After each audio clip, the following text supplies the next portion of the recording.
আগের অঙ্কের মতনই এর একটু ব্যতিক্রম, সেটা হচ্ছে এই এ বি এর মান চাইছে। দেখো এ প্লাস বি ইকুয়াল টু কত দেওয়া আছে 2, এবং এ বি গুণন দিয়ে হচ্ছে কত এ বি ইকুয়াল টু 1 হয়, তবে প্রমাণ করো এ আর বি এর মান কত। এখানে চারটা অপশন দেওয়া আছে দেখো। তো তোমরা এই অঙ্কগুলার এর মান আর বির মান এই জিনিসটা হচ্ছে কি ধরার ক্ষেত্রে সূত্র না বসায় কিভাবে করবা। তো এ প্লাস বি ইকুয়াল টু এটা ধরবা কিভাবে, এর মান আর বির মান, এর মান 1 ধরবা আর বির মানও 1 ধরবা, তাহলে 1 আর 1 যোগ করলে 2 হয়।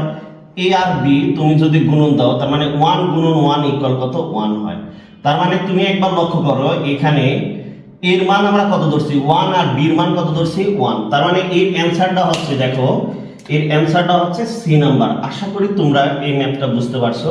এইগুলাকে বলা হয় অপশন টেস্ট। তুমি যদি অপশন টেস্ট ভালো করে বুঝতে পারো তাহলে এই অঙ্কগুলা অনেক মনোযোগ দিয়ে বুঝতে পারবা। আল্লাহ হাফেজ।